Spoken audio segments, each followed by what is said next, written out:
क्या आप जानते हैं कि आईफोन में मेमोरी कार्ड का स्लॉट क्यों नहीं होता? और क्या आप जानते हैं कि इंसानी जिस्म से बिजली कैसे तैयार की जा सकती है? क्या आप जानते हैं कि सिम कार्ड पर लिखे इन कोड्स का क्या मतलब है? और दोस्तों, मोबाइल फोन के चार्जर पर बने सिंबल्स का मतलब क्या है? ऐसे ही कुछ धुआंधार फैक्ट्स आज की वीडियो में आप जानने वाले हैं। अस्सलामुअलैकुम दोस्तों, मैं हूं हम्माद सादिक और आप देख रहे हैं रियलिटी फैक्ट्स। वीडियो शुरू करने से पहले नाजरीन से गुजारिश है वो हमारे चैनल को सब्सक्राइब कर ले और बेल आइकन से नोटिफिकेशन फॉर ऑल पर क्लिक कर ले। तो दोस्तों, चलते हैं आज के इंटरेस्टिंग सफर पर। फैक्ट नंबर 1, अगर आप आईफोन यूजर हैं तो आपने यकीनन कई बार सोचा होगा कि आईफोन में मेमोरी कार्ड स्लॉट क्यों नहीं होता। इसके पीछे दो बड़ी वजूहात हैं। सबसे बड़ी वजह यह है कि मार्केट में कई तरह के मेमोरी कार्ड आते हैं। इनमें से कुछ अच्छे और कुछ बेकार होते हैं, और जो मेमोरी कार्ड की स्पीड होती है वो हमेशा फोन के इंटरनल मेमोरी से स्लो होती है। अगर आप बेकार क्वालिटी का मेमोरी कार्ड लगाओगे तो स्लो वर्क करने की वजह से एप्पल का जो एक्सपीरियंस है वो खराब हो जाएगा। और दूसरी बड़ी वजह यह है कि मेमोरी कार्ड का स्लॉट देने से आईफोन का डिजाइन खराब हो जाएगा, और एप्पल जिसके लिए फेमस है उसके पतले फोन और वाटरप्रूफ फोन दोनों बिगड़ जाएंगे। यही वजह है कि एप्पल बहुत ज्यादा स्टोरेज देता है लेकिन मेमोरी रिकॉर्ड का ऑप्शन नहीं देता। फैक्ट नंबर 2, क्या आप जानते हैं कि पूरी दुनिया में 11,000 से भी ज्यादा लोगों ने एक ऐसी मेडिसिन खाई है जिसके अंदर कैमरा है। ये मेडिसिन हमारे मुंह से डायरेक्ट डाइजेस्टिव सिस्टम में नहीं जाती बल्कि हमारी पूरी बॉडी में ट्रेवल करती है और सारे पॉसिबल पार्ट्स को चेक करती है जहां कैंसर होता है। और अगर उसे कहीं पे भी कुछ ऐसा दिखता है तो ये डॉक्टर को वार्निंग भेज देती है और पेशेंट को भी। 400 लोगों की इसने इस तरह जान बचाई है। फैक्ट नंबर 3, दोस्तों, कैप्सूल ऐसी दवा है जो सिलेंडर के साइज के कंटेनर में मौजूद होती है। कैप्सूल गोलियों के मुकाबले में ज्यादा महंगे होते हैं लेकिन वो आपके निजाम में तेजी से दवा ले जाते हैं, जबकि गोलियां ऐसी डिस्क में कंपैक्ट होती हैं जो चीनी या किसी और चीज से लिपेट की जाती हैं। वो सस्ती होती हैं। दोस्तों, क्या आप जानते हैं कि जैसे टैबलेट एक ही कलर में होती हैं, इसी तरह कैप्सूल दो मुख्तलिफ कलर्स में क्यों होता है? हो सकता है इसके बारे में पहले भी आपने कभी सोचा हो, लेकिन आज मैं आपको इसका जवाब दूंगा। कैप्सूल के दो पार्ट होते हैं। इसमें से एक कंटेनर होता है जिसमें दवाई होती है और दूसरा जो पार्ट होता है वो उसका कैप होता है। वर्कर्स को फैक्ट्री में काम करते हुए कंफ्यूजन ना हो कि कंटेनर कौन सा है और कैप कौन सा, इसलिए इसे दो अलग कलर में यूज किया जाता है।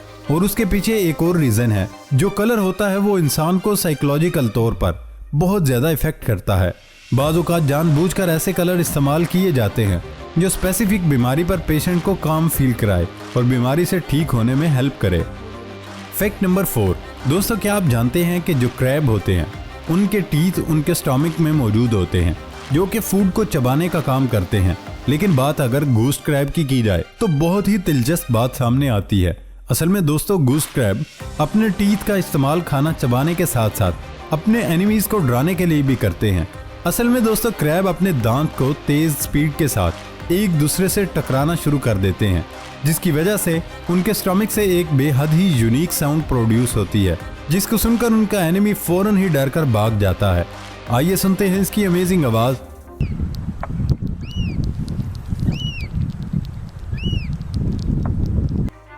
तो आप ये कह सकते हैं कि अभी भी आपने कुछ रेयर जरूर ही सुना है। फैक्ट नंबर 5, मोबाइल फोन के चार्जर पर बने सिंबल्स का क्या मतलब है? आपने नोटिस किया होगा कि सभी मोबाइल फोन चार्जर के ऊपर हमें कुछ इस तरीके के सिंबल्स देखने को मिलते हैं, लेकिन इनका मतलब क्या होता है? दोस्तों, बात अगर डबल स्क्वायर सिंबल की जाए तो उसका मतलब ये है कि आपके मोबाइल चार्जर के अंदर इस्तेमाल की गई वायरिंग डबल इंसुलेटेड है, यानी किसी भी कंडीशन में चार्जर के अंदर के वायर्स उसकी बॉडी पर टच होकर आपको इलेक्ट्रिक शॉक नहीं दे सकती। बात अगर इस वी के सिंबल की जाए तो ये कोई वी नहीं बल्कि रोमन लैंग्वेज का 5 है और ये चार्जर की पावर एफिशिएंसी को रिप्रेजेंट करता है। इसीलिए आपको अलग अलग कंपनीज के चार्जर पर अलग अलग तरीके के नंबर्स देखने को मिलते हैं। और अब बात अगर उस होम के सिंबल की जाए तो उसका मतलब ये होता है आपके चार्जर को घर में पर्सनल यूज के लिए बनाकर तैयार किया गया है और इसको आप बाहर धूप में या फिर किसी ऐसी जगह पर नहीं रखना चाहिए जहां पर हाई वोल्टेज का इस्तेमाल किया जाता है, क्योंकि अगर ऐसा किया जाएगा तो काफी बड़े चांसेस ये जनरेट होंगे कि आपके चार्जर के साथ आपकी डिवाइस भी खराब हो सकती है। अब बात अगर इस वाली डस्टबिन की जाए तो उसका मतलब ये होता है आपके चार्जर के अंदर कुछ ऐसे मटेरियल्स का इस्तेमाल किया गया है जिसकी बदौलत आप उसे खराब हो जाने की सूरत में कहीं पर फेंक नहीं सकते। इस कंडीशन में आपको चार्जर कंपनी को वापस करना होता है ताकि वो उसको दोबारा से रिसाइकल करके मार्केट में दोबारा से उतार सके। अब दोस्तों बात अगर इस अजीब से सिंबल की जाए तो इसमें ये एक सर्टिफिकेशन मार्क होता है जो कि ये साबित करता है कि आपका चार्जर सभी तरह की सेफ्टी मेजरमेंट से होकर गुजरा है और सभी कंडीशंस में काफी अच्छा परफॉर्म किया है। यही वो वजह है जिसकी वजह से सस्ते और ज्यादातर लोकल चार्जर्स हमें इस तरीके के सिंबल्स देखने को नहीं मिलते। अब आप जानते ही हैं कि चार्जर्स के ऊपर बने इन सिंबल्स का हकीकत में क्या मतलब होता है। फैक्ट नंबर 6, अमेरिका में साइंसदानों ने एक ऐसा आला तैयार कर लिया है जिसे इंसानी जिस्म से लगाकर अंदरूनी दर्जा हरारत के जरिए बिजली पैदा की जा सकेगी। अंगूठी की तरह पहने जाने वाला ये आला इंसानी जिस्म की अंदरूनी दर्जा हरारत को बिजली पैदा करने के लिए इस्तेमाल किया जा सकेगा। ये बैटरी जिल्द के हर सेंटीमीटर से 1 वोल्ट तवानाई पैदा करने की सलाहियत रखती है। माहिरीन का कहना है कि 5 वोल्ट तक बिजली तैयार करने के लिए इसे स्पोर्ट्स बैंड के साइज का बनाया जाएगा। इस हवाले से साइंसदानों का कहना था कि नैनो डायमंड बैटरी की तैयारी में सख्त तरीन धात हीरे का इस्तेमाल किया गया है, जिसके बायस इसमें इंसानी जिस्म से भी कम ताबकारी का अखराज होता है। साइंसदानों के मुताबिक उन्होंने बैटरी की 2 लेबॉर्ट्री टेस्ट कामयाबी से मुकम्मल कर लिए हैं। बैटरी को सोलर पावर के जरिए 40% चार्ज किया गया, जो कि एक अहम कामयाबी है क्योंकि सोलर पावर से आमतौर पर बैटरी 15 से 20% ही चार्ज हो पाती है। फैक्ट नंबर 7, दोस्तों साइंसदानों ने दरियाफ्त किया है कि जुगनू खुद को चमगादड़ों से बचाने के लिए एक मखसूस अंदाज में आवाज की ऐसी लहरें खारिज करते हैं जिन्हें इंसानी कान नहीं सुन सकते। आवाज की लहरों की फ्रीक्वेंसी इतनी ज्यादा होती है कि वो इंसानी कान के लिए नाकाबिले समात होती हैं। इसी बिना पर उन्हें बालासौती यानी अल्ट्रासोनिक लहरें भी कहते हैं। जुगनुओं से खारिज होने वाली ये अल्ट्रासोनिक लहरें इतनी मुनज़्ज़म होती हैं कि साइंसदान उन्हें अल्ट्रासोनिक मौसीकी की ढाल करार देने पर मजबूर हो गए, जो उन्हें चमगादड़ों का शिकार बनने से बचाती है। इस इत्तफाकिया दरियाफ्त में साइंसदानों को मालूम हुआ कि जुगनू अपने परों को तेजी से फड़फड़ाकर ये अल्ट्रासोनिक लहरें पैदा करते हैं, लेकिन खुद उन्हें सुन नहीं सकते। अलबत्ता ये आवाजें नाबीना चमगादड़ों के तेज कानों तक पहुंचकर उन्हें करीब ही किसी खतरनाक चीज के मौजूद होने का एहसास दिलाती हैं। वो जुगनुओं की तरफ नहीं बढ़ती। फैक्ट नंबर 8, दोस्तों क्या आप जानते हैं कि सिम कार्ड पर लिखे इन कोड्स का क्या मतलब है? आपने भी यकीनन इस चीज को नोटिस तो जरूर किया होगा कि चाहे किसी भी ऑपरेटर की सिम का इस्तेमाल कर रहे हो तो सिम के ऊपर कुछ इस तरह के कोड्स लिखे होते हैं।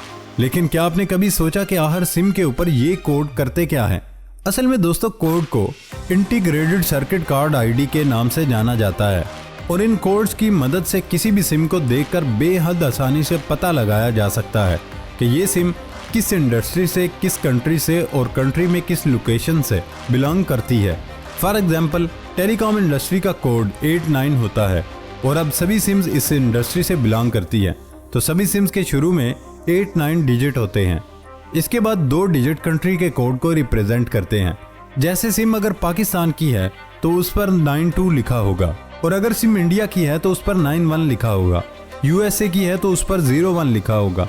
जर्मनी की है तो उस पर 49 लिखा होगा। इसी तरह आगे के 2 डिजिट इश्यूअर आइडेंटिफिकेशन नंबर को रिप्रेजेंट करते हैं। उसके बाद के सभी डिजिट लास्ट एक डिजिट को छोड़कर आपकी सिम के आइडेंटिफिकेशन नंबर होते हैं, जिसकी वजह से आपके अकाउंट, आपकी सिम की लोकेशन और सिम को कंट्री के किस स्टेट में उतारा गया था उसके बारे में इंफॉर्मेशन मिलती है। और लास्ट डिजिट को कहा जाता है चेकसम, यानी कि आपकी सिम का कोई भी डिजिट गलती से मिट गया हो तो उस चेक सिम को देखकर एल्गोरिदम लगाकर उस डिजिट को रिकवर किया जा सकता है। अब आप जानते हैं कि सिम के पीछे कोड्स क्यों लिखे होते हैं। फैक्ट नंबर 9, अगर आप तस्वीर में दिखाई देने वाले इस जानवर को नन्ना मुन्ना सुनहरी कछुआ समझ रहे हैं तो अपनी गलतफहमी दूर कर लीजिए, क्योंकि असल में ये एक किस्म का बीटल है। ये शुमाल मशरकी Hindustan, Vietnam, Indonesia, Cambodia, Thailand, Myanmar और चीन समेत कई जनूब मशरकी एशियाई मुल्कों में पाया जाता है। कछुए से मुशाबहत की वजह से उसका नाम भी सुनहरी कछुआ भोनरा रखा गया है। वैसे तो इसकी बहुत सी इकसाम हैं जिनकी रंगत सुर्ख और भूरी होती है, ताहम एक किस्म अपने चमकदार सुनहरी रंग की वजह से सुनहरी कछुआ भमरा के नाम पर पूरा उतरती है। इस बीटल की ज्यादा से ज्यादा लंबाई सिर्फ 14 मिलीमीटर हो सकती है, जबकि ये घने बारानी जंगलात में दरख्तों के पत्तों पर रहता है।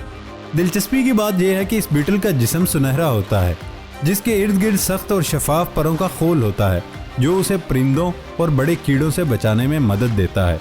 दोस्तों ये थी हमारी आज की इंटरेस्टिंग वीडियो। नई वीडियो आने तक इजाज़त दें। अल्लाह हाफिज़।